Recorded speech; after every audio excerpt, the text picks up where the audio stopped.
Buenas noches, estimadas y estimados participantes del curso Hidrología e Hidráulica en Proyectos Viales.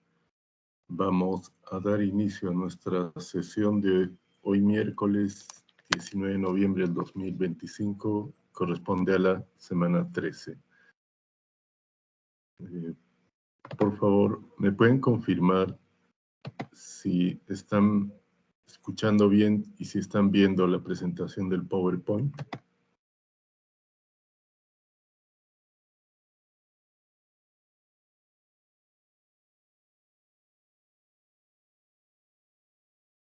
Si me pueden confirmar, por favor.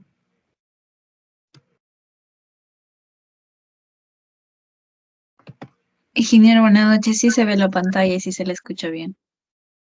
Ya, muchas gracias.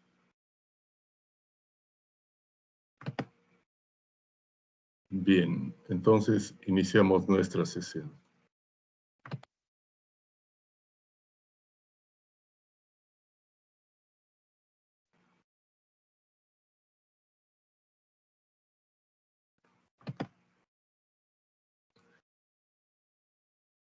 Bien, entonces el tema que corresponde ver en esta sesión es el de la socavación. Y bueno, el objetivo de la sesión es que ustedes, los participantes, adquieran los conocimientos del concepto de lo que es la hidráulica fluvial y los procesos de socavación y los métodos para el cálculo de la socavación, ¿no? Entonces, los temas que vamos a abordar en esta sesión son los que están expuestos ahí. Comenzaremos viendo los aspectos generales, luego identificando los parámetros hidrológicos e hidráulicos para el diseño, y luego las metodologías o los métodos para la estimación o el cálculo de la socavación en ríos y en las estructuras hidráulicas que se emplazan en el lecho del río, ¿no? Sea en la parte media o en los lados laterales. Entonces veremos también un ejemplo de la estimación de la socavación.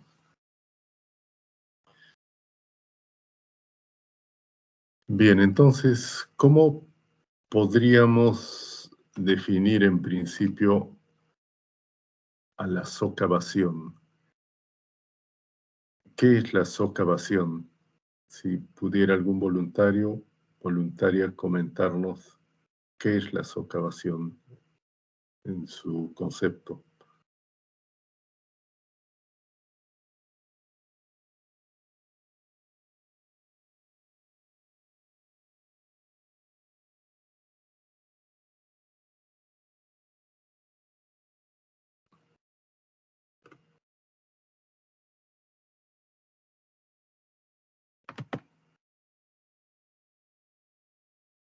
¿Algún voluntario, voluntaria?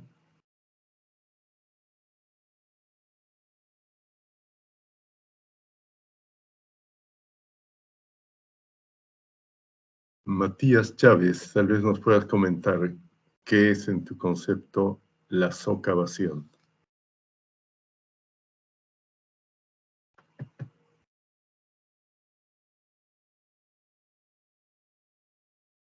Adelante, por favor, Matías. Buenas noches, profesor. Tengo entendido que es una erosión en el río o alrededor de los cimientos del puente. Ya. Hemos, aunque la erosión es un concepto, digamos, más amplio y que puede ocurrir en cualquier parte de la cuenca, por la socavación nos tiene la característica de estar relacionada al flujo en un río y por tanto a la degradación que ocurre en el cauce, ¿no? Sea de forma general o sea de forma localizada, como lo vamos a ver. Bien, entonces, en un estudio que se hizo sobre la falla de puentes, entonces, el estudio de la falla de 143 puentes que, bueno, el estudio se hizo en diversas partes del mundo, se identificaron las siguientes causas, ¿no? Desde la corrosión hasta falla en la fatiga de los materiales, en algunos casos los vientos o el diseño inadecuado, también sismos o fallas en el procedimiento constructivo, eventualmente el impacto de embarcaciones o el impacto o la sobrecarga que hayan podido ocurrir sobre estas estructuras o también el uso de materiales defectuosos. Sin embargo, si uno ve en la parte inferior, la razón fundamental de las fallas de los puentes, de estos 143 puentes, ha sido la ocurrencia de avenidas o caudales, ¿no? Bueno, se asume que son caudales extraordinarios. Entonces, prácticamente el 50% de las causas de las fallas de los puentes, de acuerdo a este estudio, se han debido a la ocurrencia de grandes caudales y claro, estos importantes caudales lo que generan es la socavación en el lecho de un río, ¿no? Una socavación general o una socavación específica sobre la superestructura de los puentes, ¿no? Que pueden ser los pilares o los estribos. Entonces, obviamente, falla el pilar o falla el estribo, falla el puente, ¿no? Y creo que de eso podemos ser nosotros, de hecho, somos testigos directos de cuando ocurre, por ejemplo, el fenómeno del niño costero. Bueno, en el caso del niño costero del 2017, se identificaron que 549 puentes habían sido afectados o eventualmente destruidos, ¿no? Entonces, obviamente, si es por el niño, la causa fundamental, probablemente en más del 80%, haya sido debido a la socavación del lecho del río, ¿no? Bien, entonces, a ver, vamos a ver este video muy rápido. No lo vamos a ver completo, pero creo que sí es importante que veamos, le vamos a ver el video que es corto respecto a este reporte de daños, ¿no? A ver, un momentito, por favor.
se están realizando desde tempranas horas y van a continuar todavía por la...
Bien, entonces hemos visto un video que resume pues, la situación que se vivió durante el Niño Costero en el 2017 y algo bastante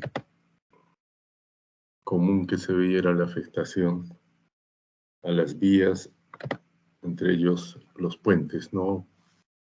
Caso muy emblemático también es cuando falló el puente Grau en Piura en el año de 1998, porque falló cuando estaba en servicio, no estaba funcionando, y bueno, ocasionó que algunos de los vehículos que estaban circulando obviamente cayeran al río y bueno, falleciera un número de personas, ¿no?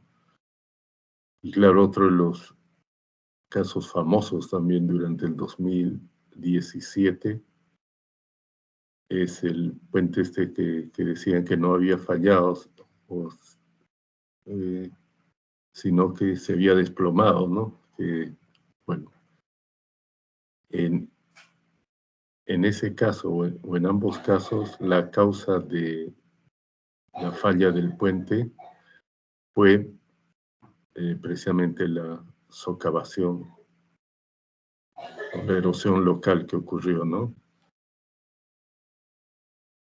Bien, entonces, este efecto de la socavación, bueno, fue una imagen de la caída del puente Reque a la entrada a la ciudad de Chiclayo, que falló también en 1998, ¿no? Durante el Niño Global. Ahí claramente lo que se ve que lo que falló fue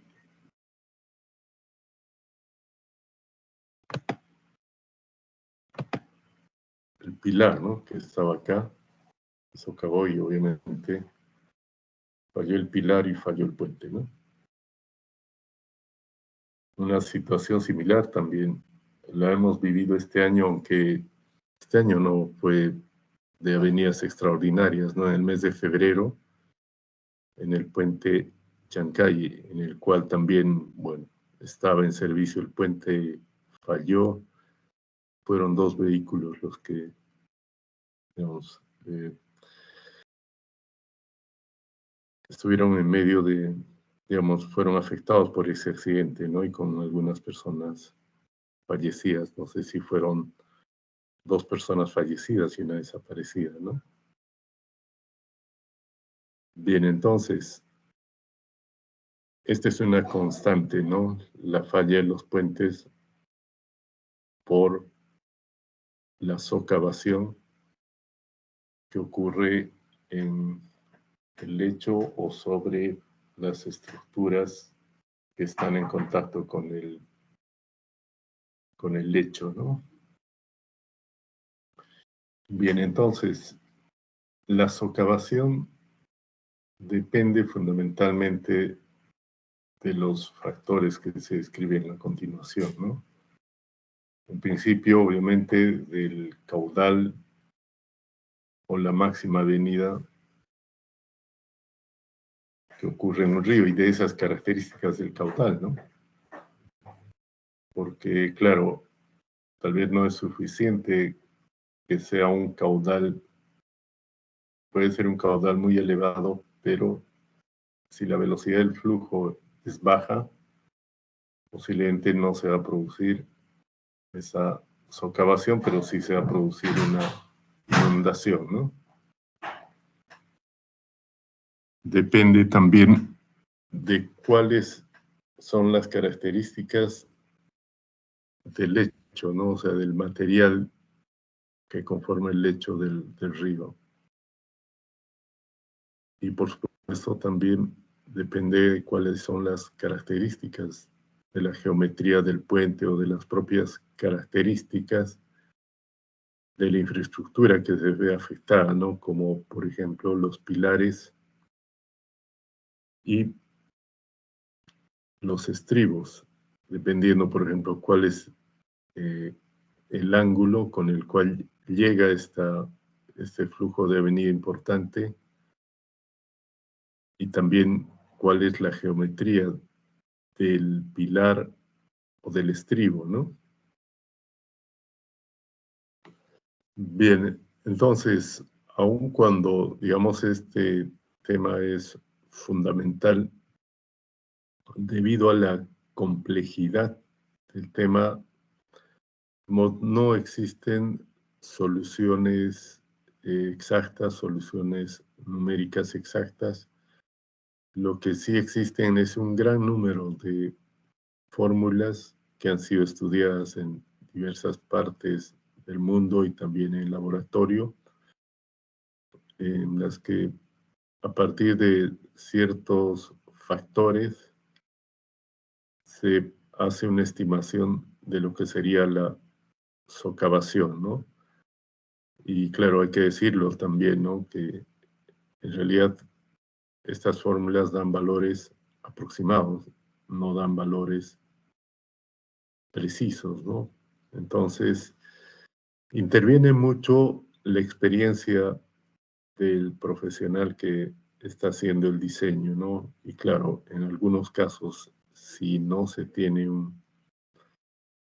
digamos, un pleno dominio de lo que son las características hidráulicas o hidrológicas, habrá que asumir algún factor de seguridad o tomar algunos resultados, algunas de las fórmulas que sean un poco más conservadoras, ¿no?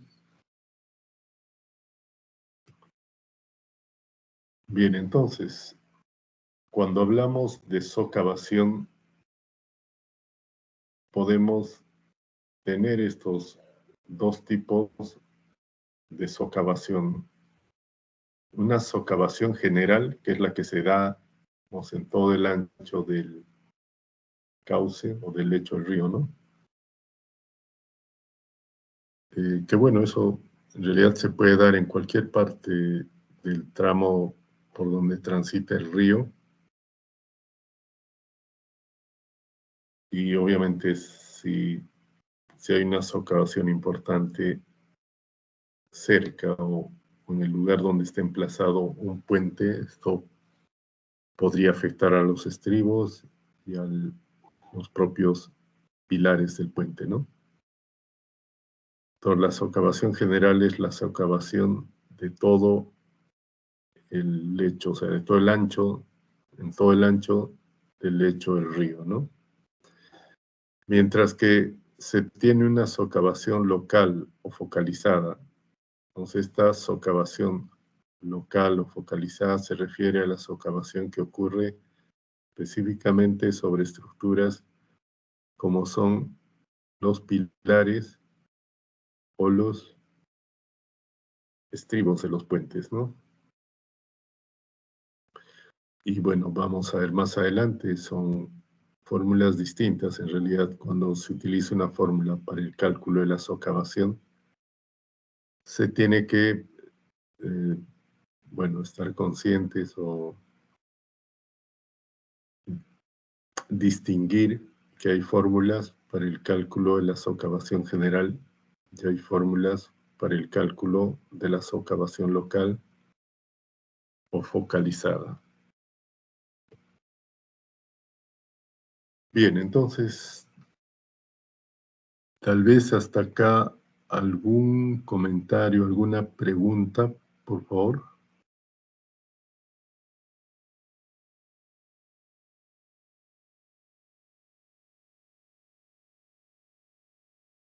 Todo claro, ingeniero. Bien, entonces, a ver, yo les pediría más bien que ustedes me comenten si han visto alguno de esos casos y si lo pueden comentarnos en su práctica profesional o eventualmente, digamos, en algún puente que esté localizado cerca de algún lugar que ustedes hayan visitado o cerca de algún lugar donde hayan estado ustedes viviendo. Tal vez alguien quiera comentar, por favor.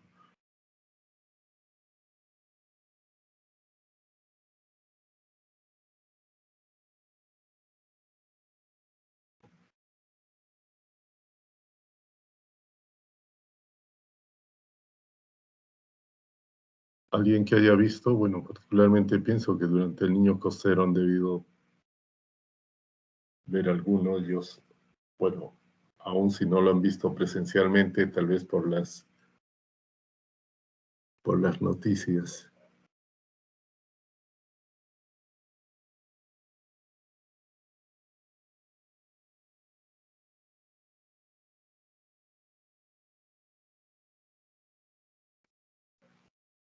¿Alguien que quiera comentar?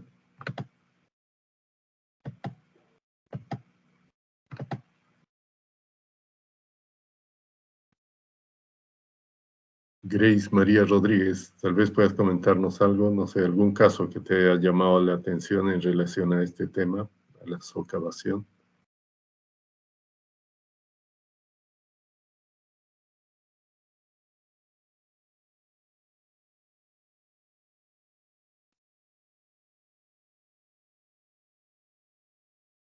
Adelante, por favor.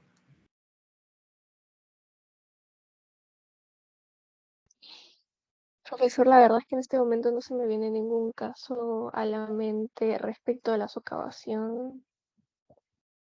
Ya, pero ¿has escuchado la noticia del puente de Chancay, lo que ocurrió en febrero de este año? Me parece que sí me lo mostraron en clase, la noticia del puente Chancay. Sí, bueno, ese ha sido un caso bastante difundido, ¿no? Que fallecieron 2 personas, bueno, un bus cayó y también un auto. En realidad el auto se accidentó una vez que ya el puente había estado colapsado, ¿no? Y había fallado.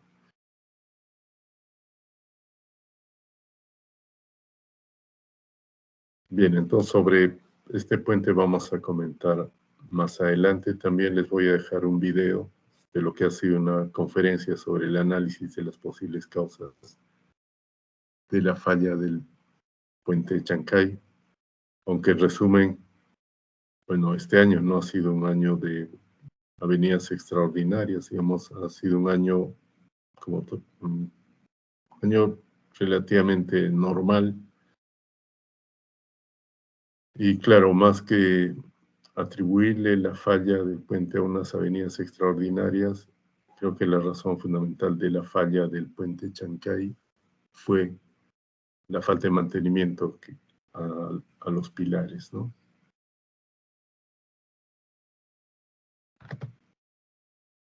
Bien, entonces habíamos mencionado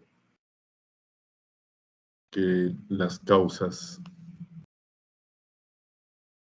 de la falla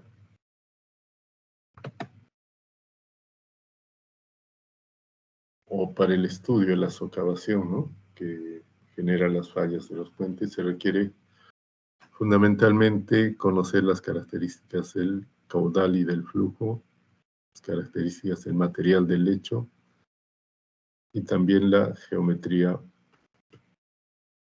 del puente, ¿no? Entonces acá vamos a ver precisamente cuáles son esos parámetros hidrológicos, parámetros hidráulicos para el diseño, ¿no? Entonces, en principio, parámetros hidrológicos. En los parámetros hidrológicos se tiene que determinar o estimar los caudales de máximas avenidas, y estos caudales de máximas avenidas deben estar asociados a periodos de retorno, ¿no? Entonces, esto se puede hacer, como hemos visto en su momento, a partir de la información de los caudales máximos registrados durante un periodo por lo menos de unos 30 años, y vimos el caso de los caudales máximos en el río Tumbes, ¿no? Entonces, por ejemplo, con la información de los caudales máximos anuales durante un periodo por lo menos de unos 30 años, podemos desarrollar el análisis de distribución de probabilidades, ¿no? Y con el método de distribución de probabilidades que mejor se ajuste a la información, podemos determinar los caudales asociados a diferentes periodos de retorno. Eso, por ejemplo, nos permitirá conocer ya los caudales para el diseño, por ejemplo, de algunos, o de un puente que esté ahí cerca de la estación hidrométrica o de la estación hidrológica, ¿no? Ahora, en el caso de que no se cuente con información de caudales en una zona cercana donde se está haciendo el cálculo, la estimación de los caudales máximos para el diseño de un puente o una alcantarilla, bien, en esos casos se utilizan los modelos de transformación de precipitación en escorrentía, ¿no? Entonces, uno de esos modelos, el modelo creo que más difundido, que más se utiliza, es el modelo GEC-HMS, ¿no? Ahí estamos viendo una configuración, por ejemplo, del modelo GEC-HMS en la cuenca del río San Juan. Entonces, a partir de los datos de las precipitaciones máximas, se determinan con modelos de transformación, precipitación caudal, se determinan los caudales máximos asociados a diferentes periodos de retorno, ¿no? Bien, entonces, los resultados se presentan como se está viendo acá, ¿no? Caudales máximos asociados a diferentes periodos de retorno. Y un aspecto importante es tomar en consideración lo que se recomienda en el manual de hidrología, hidráulica y drenaje del Ministerio de Transportes y Comunicaciones, ¿no? Las recomendaciones para el riesgo admisible y la vida útil. Y en función de esos dos valores y con la fórmula que relaciona riesgo de falla, vida útil y periodo de retorno, que es la que estamos viendo acá, se determina el periodo de retorno para el diseño de la estructura, ¿no? Entonces hemos visto, ¿no? Por ejemplo, para puentes, con las recomendaciones que se dan de considerar un riesgo de falla del 25% y una vida útil de 40 años, el periodo de retorno resultante era de 140 años, ¿no? Entonces, eso es para la determinación del caudal para el diseño hidráulico del puente, ¿no? Pero también en el mismo manual se da esta recomendación, ¿no? Que cuando se va a hacer el cálculo de la socavación, se tiene que utilizar directamente el caudal asociado a un periodo de retorno de 500 años. Entonces, eso es lo que se tiene que tomar en consideración en todos los puentes, ¿no? Cuando se va a hacer el cálculo de la socavación, se tiene que trabajar con un caudal para un periodo de retorno de 500 años. Entonces, cuando se va a hacer el cálculo hidráulico del puente, se utilizará el caudal para el periodo de retorno de 140 años, pero si vamos a hacer el cálculo para el mismo puente, ¿no?, de la socavación, tendremos que utilizar el caudal para el periodo de retorno de 500 años.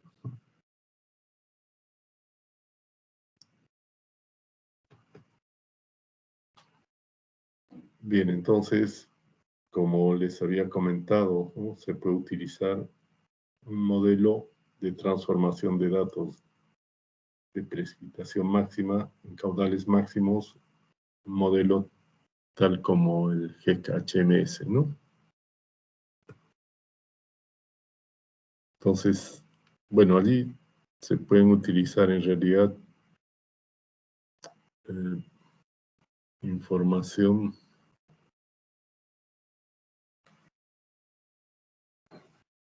de tanto las precipitaciones máximas, pero también se requiere conocer las características de la cuenca, ¿no?, el área de la cuenca, y hacer una estimación del coeficiente de escorrentía, por ejemplo, si vamos a utilizar la fórmula racional, ¿no?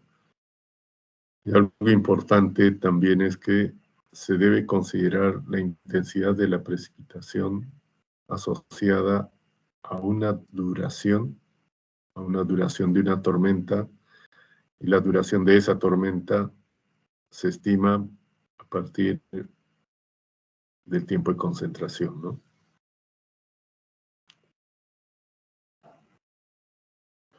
¿Y qué era el tiempo de concentración? ¿Se acuerdan cómo definimos el tiempo de concentración?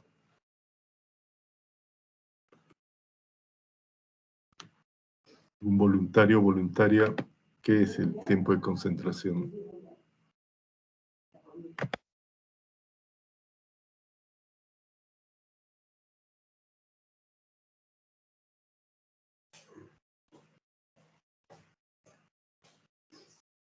¿Qué era el tiempo de concentración? ¿Se acuerdan?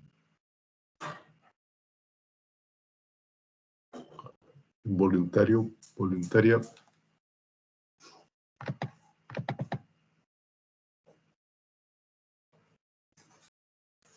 Gabriel Briceño, coméntanos. ¿Qué era el tiempo de concentración?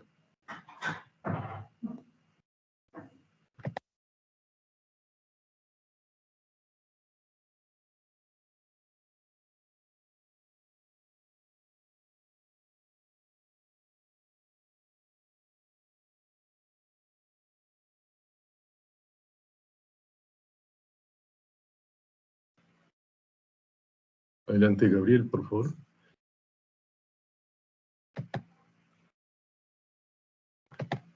Bien, habíamos definido al tiempo de concentración como el tiempo en el cual una gota de lluvia llega desde el punto más alejado de una cuenca hasta el punto de interés, ¿no? Entonces, este punto de interés, bueno, para el caso específico que estamos hablando, sería el puente, ¿no?, la ubicación del puente. Entonces, el tiempo de concentración se calcula a partir de las características físicas o geométricas o geomorfológicas de una cuenca, ¿no? En la gran mayoría de las fórmulas, los parámetros que intervienen para el cálculo del tiempo de concentración son la longitud del curso del río más extenso y la pendiente, ¿no? Entonces, en función de esos parámetros, por ejemplo, se utilizan, y hay varias fórmulas, ¿no? En el manual de hidrología, hidráulica y drenaje del Ministerio de Transportes se dan 6 fórmulas. Una de las fórmulas más utilizadas es la fórmula de Kirpik, ¿no? Bien. Entonces, eso en cuanto a las características hidrológicas que tenemos que conocer para la estimación de la socavación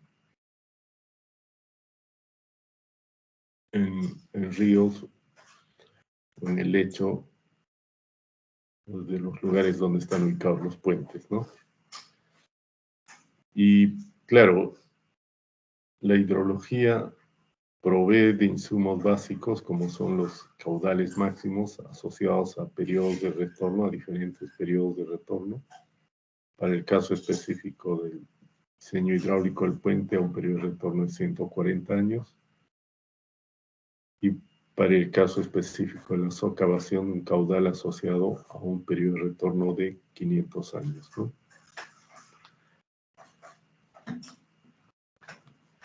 Bien, entonces, para la estimación de la socavación se requiere saber las características del flujo, claro, no solamente el caudal, sino es necesario conocer cuál es la velocidad del flujo cuando está transitando sobre el puente, ¿no? Ahora creo que lo habíamos comentado antes, también es una característica bastante común en los puentes en nuestro país, de que en los puentes se estrechan, o sea, el ancho del cauce del río, ¿no? Entonces, este estrechamiento puede generar, y de hecho genera, que haya una mayor velocidad, justamente en esa sección donde se ubica el puente. Y claro, a una mayor velocidad va a haber una mayor probabilidad de que se dé una acción erosiva o la socavación, ¿no? La socavación general sobre el lecho y una socavación específica sobre la estructura hidráulica, ¿no? Bien, entonces, la información que se requiere conocer para la estimación de la socavación consta fundamentalmente de la topografía. Se requiere hacer un levantamiento topográfico, que bueno, eso cuando se hace el levantamiento topográfico para el trazo, para la construcción de una vía, se debe desarrollar este levantamiento con mayor presión en los lugares donde van a estar ubicados los puentes, ¿no? También la batimetría. La batimetría se refiere a la topografía que se tiene que levantar debajo del nivel del agua del río, ¿no? Bueno, es necesario también conocer las características de las zonas adyacentes, cuál va a ser la ubicación del puente, cuáles son las características del material del lecho, y bueno, lo que habíamos comentado antes, los caudales máximos asociados a periodos de retorno. Bueno, el gálibo para el diseño hidráulico, ¿no? Gálibo es esta distancia entre la cota inferior del tablero de un puente y la cota de mayor nivel que alcanza el río en su tránsito por el puente, ¿no? También será necesario determinar las características de rugosidad de los cauces naturales, ¿no? Identificar cuál es el número de Manning en los tramos aguas arriba, en el tramo específico de la ubicación del puente y en el tramo hacia aguas abajo, ¿no? Conocer también las fajas marginales. Y recomendable es ver cómo es el comportamiento de otras estructuras en la zona, ¿no? Si hubiera en el mismo río, sería excelente conocer, ¿no? Por ejemplo, si se han hecho obras de defensas ribereñas, cómo ha sido el comportamiento. O si hay otros puentes ubicados aguas arriba o aguas abajo, ¿no?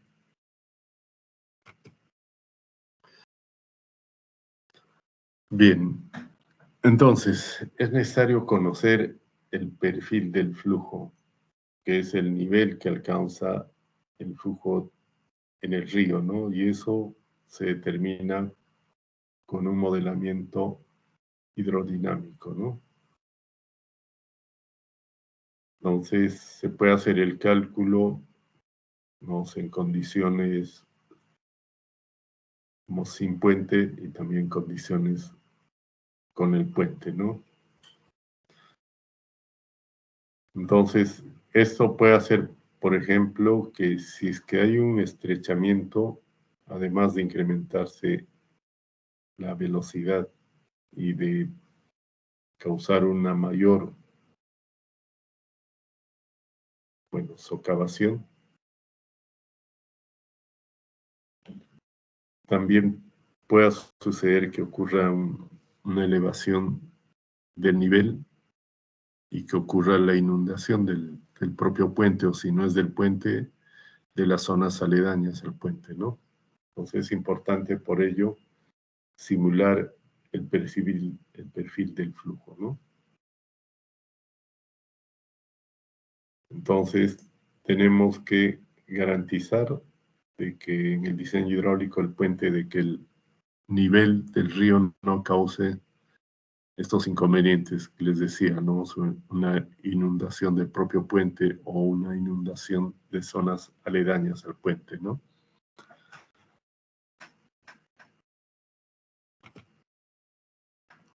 Bien, entonces, es necesario conocer el perfil del flujo. Para eso se requiere tener una topografía detallada y también conocer los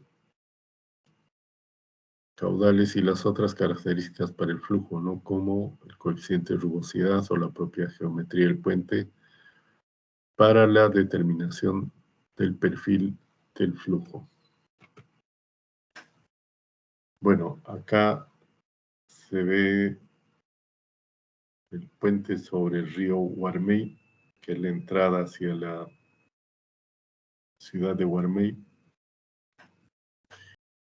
que fue una ciudad muy afectada durante el Niño Costero a raíz de una inundación, ¿no? Y posiblemente la inundación haya podido ser generada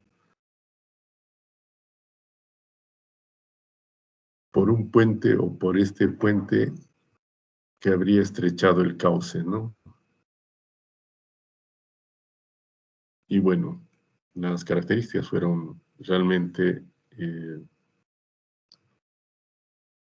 muy catastróficas, ¿no? Se inundó gran parte de la ciudad de Guarmey. Los niveles de agua pudieron llegar hasta casi 1.5 metros de profundidad. Bien, entonces, para la determinación del perfil del flujo, obviamente, además de las propias características del cauce, se requiere conocer las características del puente, ¿no? Tener las dimensiones exactas para poder colocarlas dentro del modelo hidrodinámico. Estos modelos hidrodinámicos pueden ser, por ejemplo, el GECRAS, ¿no? También hay otro modelo que es el IBER, ambos son libres, ¿no? Y hay otros modelos comerciales como el Flow 2D o el Mach 21 o el InfoWorks también, ¿no? Bien, entonces, acá vamos viendo ejemplos de lo que sería la geometría en el cauce de un río, modelada con el programa o el software GECRAS, ¿no? Que es un software para la simulación hidrodinámica.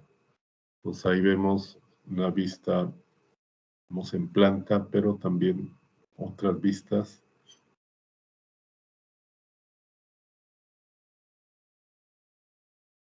En la sección transversal, ¿no? Nos acá precisamente lo que les había comentado antes, la imagen o la simulación de cómo fue la inundación en la localidad de Guarmey. Entonces el puente que les he mostrado la fotografía está aproximadamente por acá. Entonces pareciera que el estrechamiento que se habría producido ahí en el puente ha causado una retención del agua, una sobrelevación que hizo que el agua desbordara, ¿no? Sobre todo hacia la margen derecha, y eso es lo que ocasionó la inundación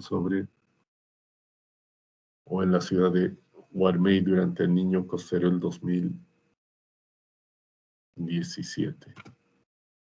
Bueno, acá vamos viendo otros ejemplos de perfiles del flujo luego de que se ha hecho la modelación hidrodinámica con el programa GEJAS, por ejemplo, ¿no? Vamos viendo también.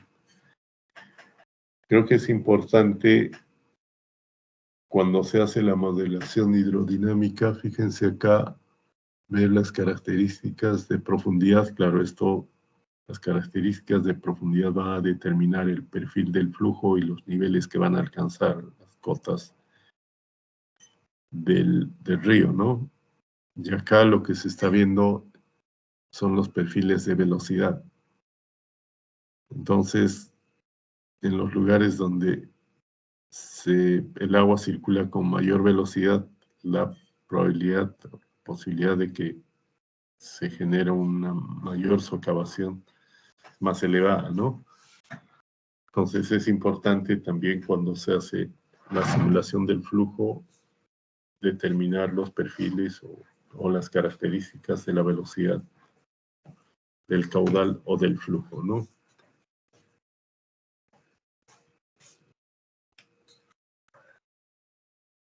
Y bueno, acá las características del flujo, este es con otro modelo, ¿no? El modelo Iber para un periodo de retorno de 500 años, que es, por ejemplo, el caudal que se tiene que utilizar para la estimación de la socavación, ¿no?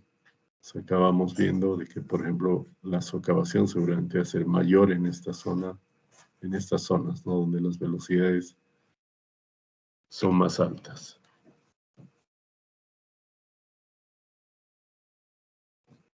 Bien, entonces, tal vez algún comentario, alguna consulta de lo que hemos visto hasta acá, por favor.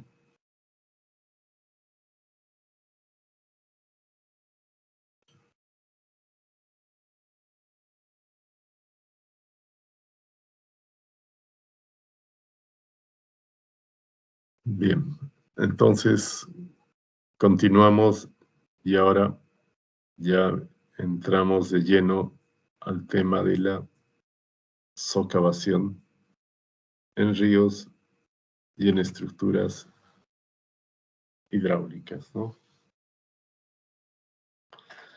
Bien, entonces, obviamente, este tema es de mucho interés para los ingenieros que diseñan los puentes y los proyectos viales, porque, como habíamos visto antes, es la causa principal de la falla de los puentes, ¿no?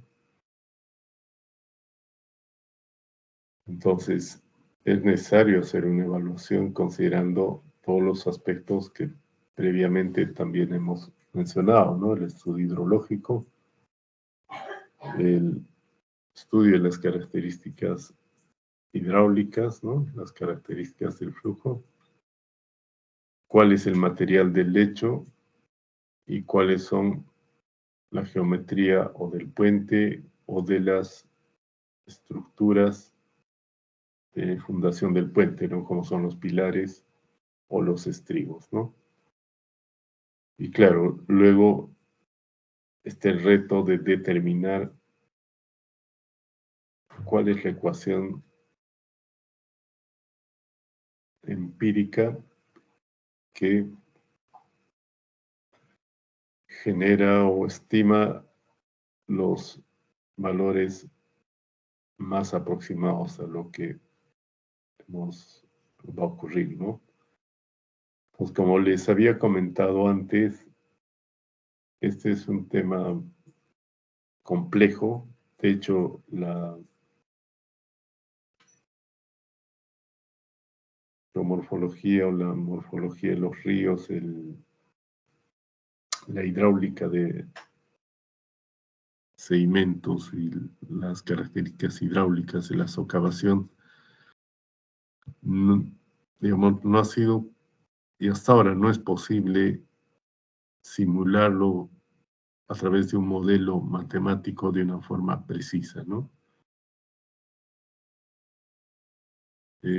Obviamente cada vez va avanzando más la ciencia, ¿no? Van incorporando más parámetros. Sin embargo, no podríamos decir en ese momento que las simulaciones que se hacen con los modelos matemáticos tienen un grado de presión alto, ¿no?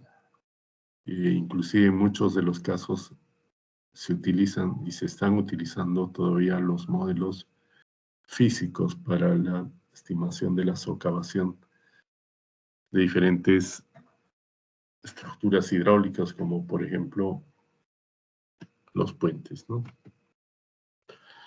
Entonces, bueno, este es el gráfico que lo habíamos visto al principio, nuevamente para ratificar de que los caudales máximos o las máximas avenidas es la causa más común de la falla de los puentes, ¿no?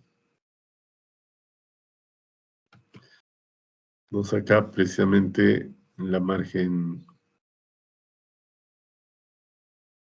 o en la imagen de la parte izquierda estamos viendo la falla del puente Chancay, ¿no?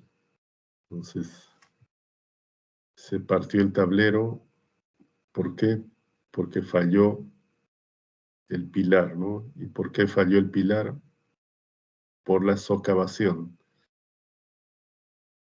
Pero, claro, es una socavación que se ha venido dando desde hace varios años y durante varias temporadas, ¿no? Entonces, en realidad, digamos, la causa fundamental de la falla, de mi punto de vista, es la falta de mantenimiento, ¿no? Porque no ha sido un caudal extraordinario el que ocurrió. Entonces, pero claro, si no se hace el mantenimiento, el caudal, aun cuando sea bajo, va a ir socavando poco a poco hasta que en algún momento ya falla, ¿no?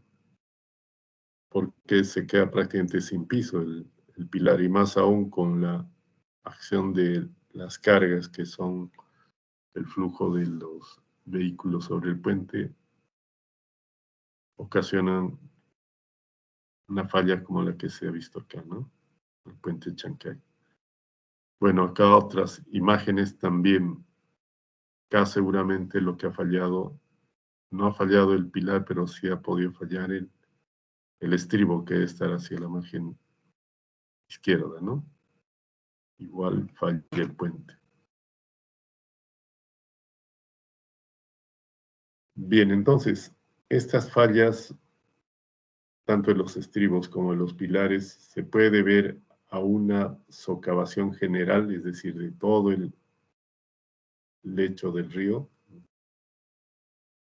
o debido a una socavación local o erosión local, que es lo que estamos viendo acá, ¿no? Es decir, la acción erosiva se da sobre el pilar, porque también sobre esta zona se van a producir seguramente algunos flujos de mayor velocidad, y lo cual provoca una mayor socavación, ¿no? Entonces, la falla local de un pilar va a hacer que falle todo el puente, ¿no? Eso es lo que ha sucedido en realidad en Chancay. Falló el pilar, falló el puente.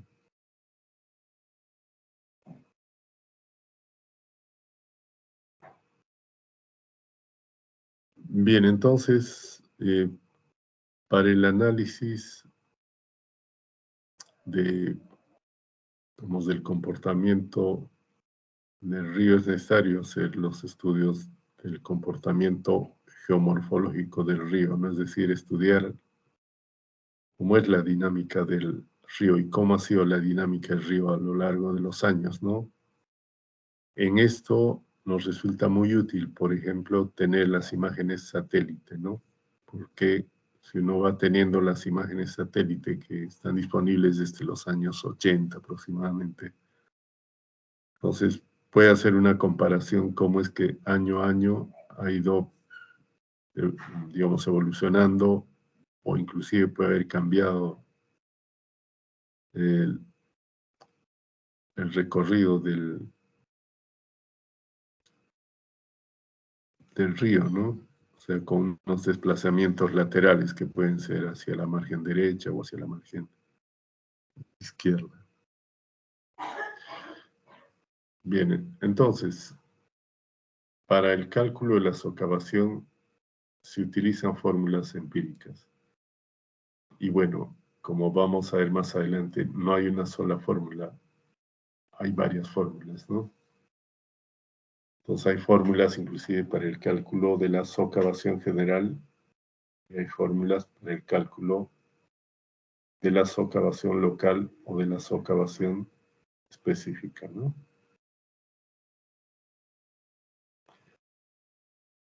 Y bueno, tal vez guardan algunas características similares, pero en términos generales, las fórmulas no necesariamente utilizan la misma información de entrada para hacer la estimación, ¿no? Bien, eso lo vamos a ver más adelante, ¿no? Entonces, hay mucha incertidumbre respecto al uso de las ecuaciones, o sea, para recomendar y decir esta es la mejor ecuación, hay mucha incertidumbre. Y bueno,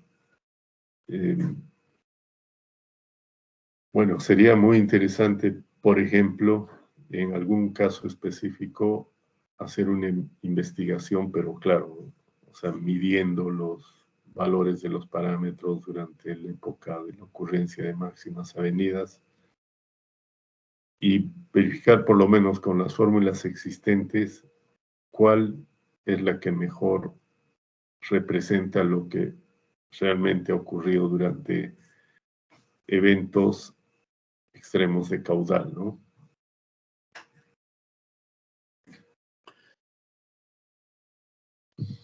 Bien, entonces, entre tanto, pues la recomendación es utilizar algunas de estas fórmulas y hacer un análisis crítico de los resultados, en cierta forma hacer comparaciones con lo que sería el comportamiento real, hacer un trabajo muy detallado, digamos, en campo. También, obviamente, es importante entrevistarse con las personas que viven por el lugar para que puedan describir las características del flujo, ¿no? Entonces, las ecuaciones que se tienen son ecuaciones empíricas que han sido obtenidas bien en laboratorios, ¿no? Laboratorios de hidráulica, o también de algunos resultados o experiencias de investigaciones que se han hecho con mediciones reales en ríos, sobre todo de los países del norte, ¿no? Es decir, Estados Unidos, Canadá o los países europeos.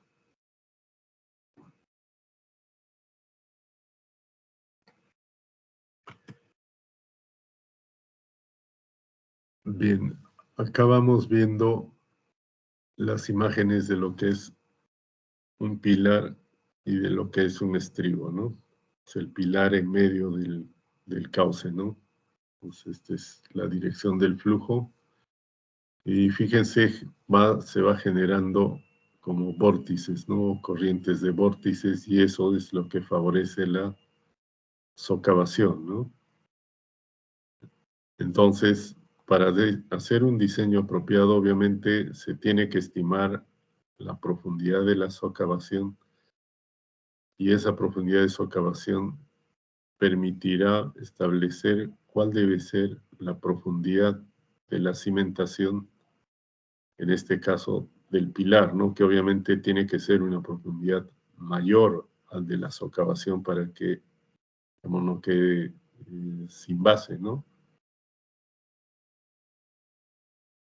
Bueno, y acá la simulación de la ocurrencia del flujo sobre un estribo, ¿no?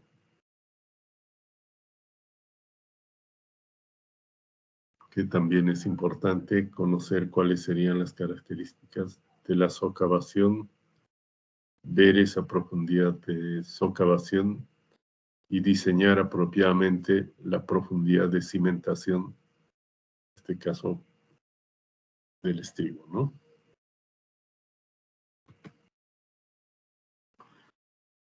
Con lo que les había comentado, cuando se tiene un pilar en medio del cauce del río, se van a producir vórtices alrededor de ese pilar, ¿no? Y esos vórtices van a favorecer la socavación. Entonces, este es el perfil del flujo y cómo se dan esos vórtices tanto en el eje vertical como en el eje horizontal, ¿no?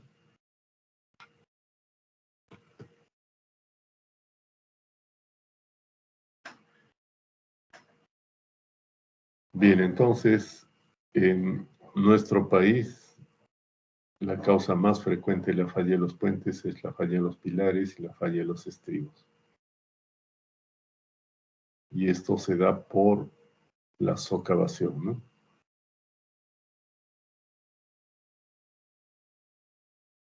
Bien, y se van a tener fallas como las que hemos visto en la noticia del fenómeno del Niño o el Niño costero del 2017, más de 500 puentes afectados. Eso obviamente es por la ocurrencia de los caudales máximos durante el Niño costero, ¿no?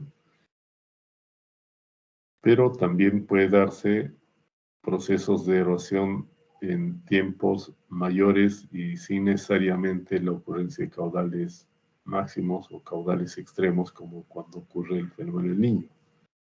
Y ese ha sido el caso del puente Chancay, ¿no? Que en un año normal, con unos flujos, si bien era la época de lluvias, es decir, febrero, pero los flujos no eran flujos extremos, ¿no? Eran flujos que normalmente transitan en febrero.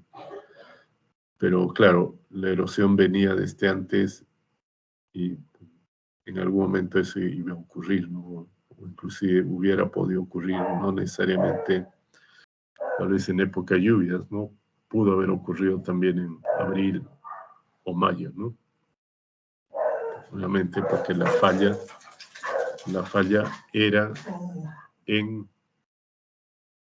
la falta de mantenimiento de la estructura, ¿no?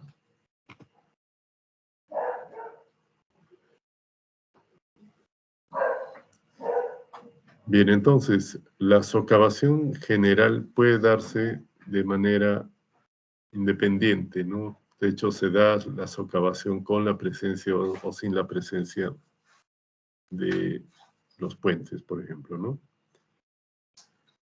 Por la ocurrencia de flujos de grandes avenidas que, claro, por la magnitud del flujo y también por la velocidad con la que transcurren estos flujos, se dan estos procesos de socavación general. La estructura puede hacer que las condiciones sean más favorables hacia la socavación. Si se hace un estrechamiento en el cauce, va a generar una mayor velocidad y esa mayor velocidad puede generar una mayor socavación, ¿no? Pero también si se tienen estructuras locales como los estribos o los pilares, estos crean las condiciones para que se produzca lo que denominamos la socavación local, ¿no?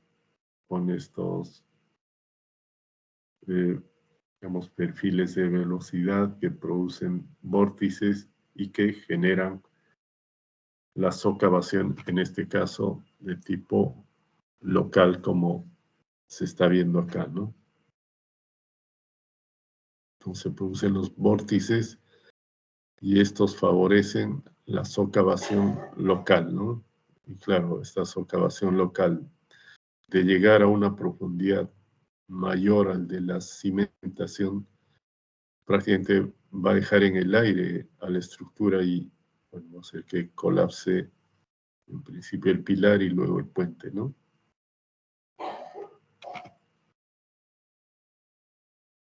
Entonces acá se van viendo algunos ejemplos de simulaciones de socavación. Bueno, entonces tendría que simular inclusive con flujos no solamente bidimensionales, sino tridimensionales, ¿no? Más complejo simular, ¿no?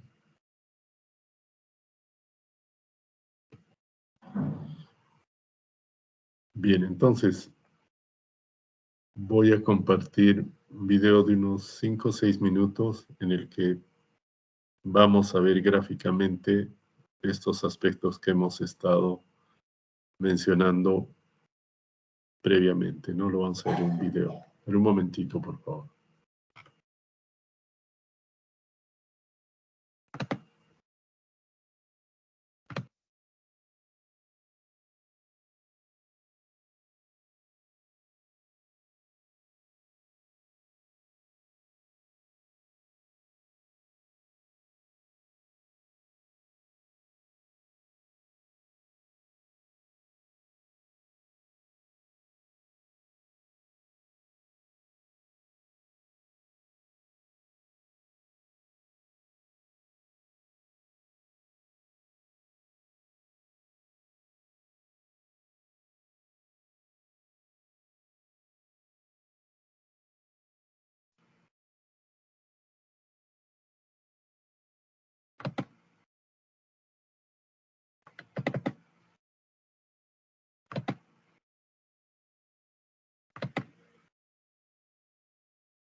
La socavación es un problema muy importante a la hora de realizar alguna construcción en cauces, ríos o mares, ya que es el resultado de la acción erosiva del flujo de agua que arranca y acarrea material de lechos y bancas en un cauce, siendo este uno de los mayores problemas de falla de puente. Esta depende de muchos factores. Los principales son los geomorfológicos y los de transporte, además de que pueden clasificarse según su naturaleza, como general o local. La socavación general es aquella disminución en el nivel base del lecho, el cauce, como consecuencia de aumento en la velocidad y el esfuerzo cortante del flujo en el lecho, que pone en movimiento las partículas de fondo. Contrario a la socavación general, la socavación local es el descenso abrupto en el lecho fluvial, generado por la remoción del material de fondo debido a algún elemento físico componente de alguna obra dentro del cauce o alguna singularidad natural que se encuentra interpuesta dentro de la corriente. Cuando se coloca una pila de puente en la corriente de un río, se produce un cambio en las condiciones hidráulicas de este, y por lo tanto, en su capacidad para producir arrastre sólido. Si la capacidad de arrastre supera localmente el aporte del gasto sólido del río, ocurrirá en la pila una socavación local. Algunos de los parámetros que se toman en cuenta son el diámetro de los granos, distribución granulométrica del material del fondo, forma de los granos, grado de cohesión o segmentación, peso específico sumergido, estratificación del suelo. Es interesante notar que para una misma pila colocada en el mismo lugar, la socavación máxima producida no siempre se presenta en el mismo punto de la pila, ya que depende también de la velocidad del agua.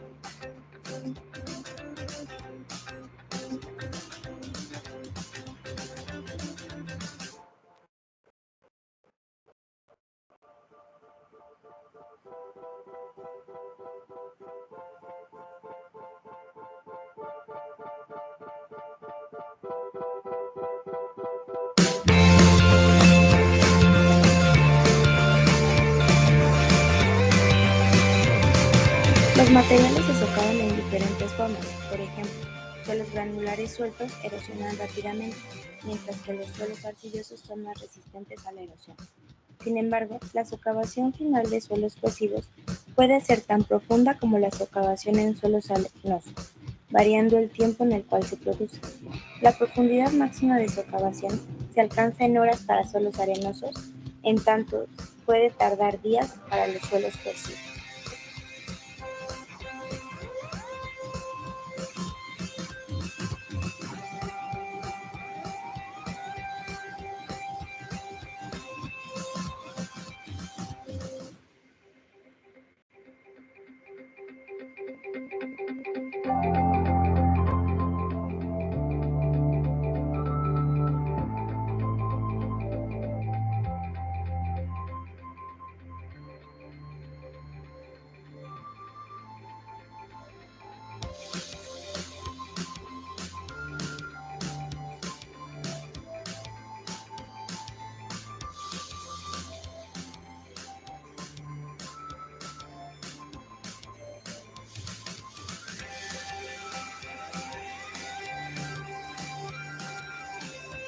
Es evidente que el conocimiento de la profundidad a que puede llegar este efecto erosivo es de fundamental importancia en el diseño de cimentaciones poco profundas para puentes, pues una falla conlleva la posible pérdida de vidas humanas, la destrucción total de la estructura o la adopción de profundidades excesivas que complican seriamente los procedimientos de construcción.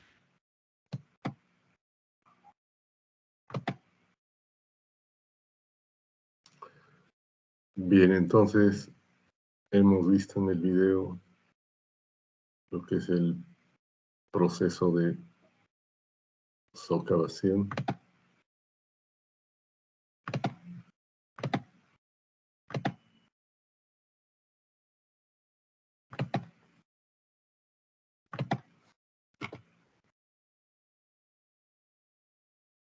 Y bueno, acá podemos ver una sección, vemos una vista en planta, de cómo sería un puente con sus 2 estribos y 4 pilares, ¿no? Ahora, obviamente los pilares están más directamente expuestos a la acción erosiva de los ríos, ¿no? Y bueno, la recomendación por lo general es en lo posible procurar evitar tener pilares en los puentes, ¿no? Entonces, lo que se está procurando cada vez es que aun cuando se tengan mayores luces, hacer que evitar tener estos pilares, ¿no? Porque, fíjense, falla uno de los pilares y falla todo el puente, ¿no? Entonces tendría que procurar tener un solo tablero sin pilares que se soporte sobre los estribos, y cuando son de importante longitud, bueno, pueden además trabajar con los puentes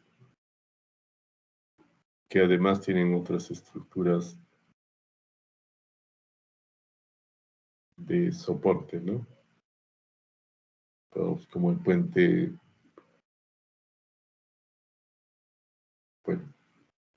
famoso, puente de San Francisco, por ejemplo, ¿no? Bien, entonces, acá vamos viendo la sección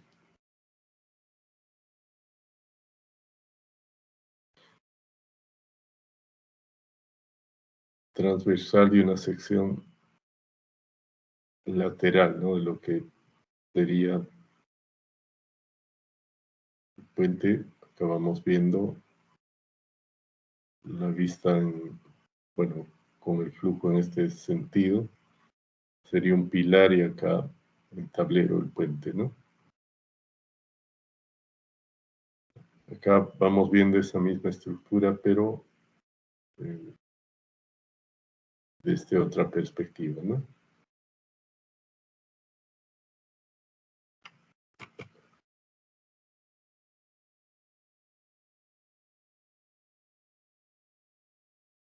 Bien, entonces, fíjense, dependiendo de cómo es el alineamiento del cauce, la acción sobre los diferentes pilares y los diferentes estribos va a ser distinta, ¿no?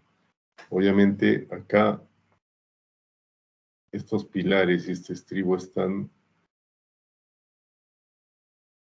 más fuertemente influenciados por la acción del caudal máximo, ¿no? Que, por ejemplo, este otro estribo.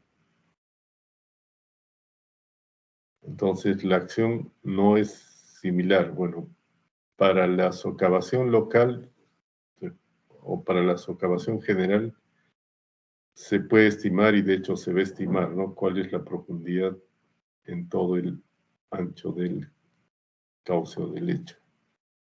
Pero para la profundidad o para la socavación local, se tiene que estudiar, analizar cada caso, ¿no?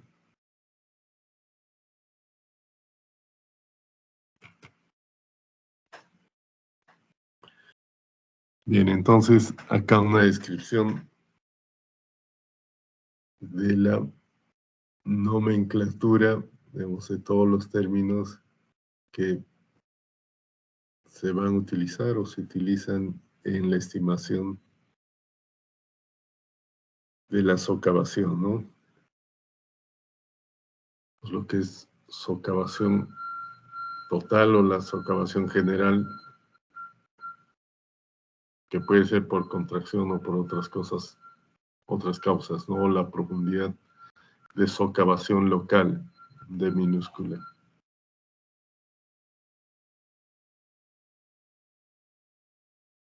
Y bueno, y otros parámetros, ¿no? Como el nivel de aguas máximas extraordinarias, y acá las características geométricas del pilar o de la pila del puente, ¿no? El ancho proyectado, bueno, importante también el ángulo de ataque, ¿no? ¿Cuál es ese ángulo de ataque sobre el pilar? Y cuál es la velocidad del flujo. Y así, ¿no? Todas esas características se tienen que conocer para hacer la estimación, por un lado, de la socavación general, que sería esta de acá, ¿no? Es decir, esta línea continua del lecho es antes de la ocurrencia de una avenida máxima, y esta sería después, ¿no? De la ocurrencia de una avenida máxima, y esta sería la socavación general, ¿no? Pero también se puede estimar, y de hecho es necesario estimar también la socavación local, ¿no? Es decir, en cada una de estos pilares y también el estribo, ¿no?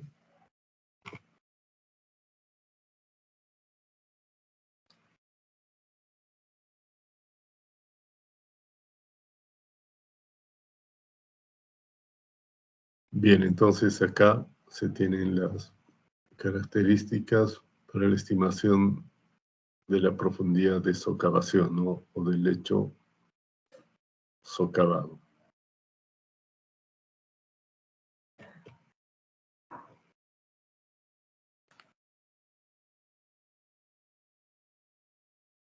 Bien, y como les había comentado antes, o prácticamente no existen modelos o fórmulas que permitan una resolución matemática exacta de estos procesos de socavación, debido a la complejidad. Claro, porque no es solamente hidráulica, ¿no? Interviene también, bueno, el material del suelo, o sea, estas características geotécnicas y estas características combinadas entre la hidráulica y la geotecnia, ¿no? Entonces, al no haber un modelo preciso o un método exacto, lo que se hace es recurrir a fórmulas empíricas. Estas fórmulas empíricas han sido obtenidas en laboratorio o a partir de observaciones de los casos reales de puentes. Bueno, esto, como les había comentado antes, sobre todo en los países que están en el hemisferio norte, ¿no? Estados Unidos, Canadá o los países europeos.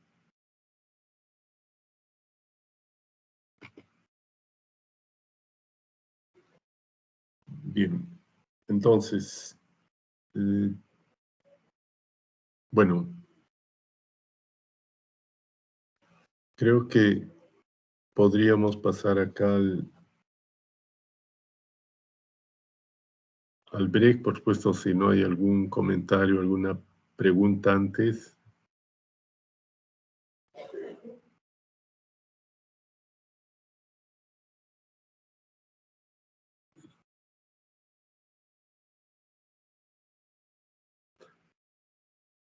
Bien, quería comentarles que estoy teniendo inconvenientes con el ingreso al UPlanner, por eso es que no voy a poder, digamos, tomar la asistencia sobre el sistema UPlanner, pero debo reportar igual la asistencia, ¿no?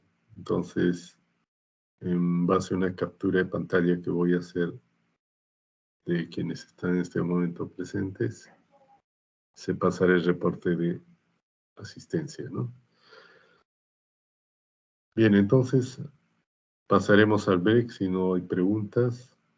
Por 15 minutos nos reencontramos 8:40.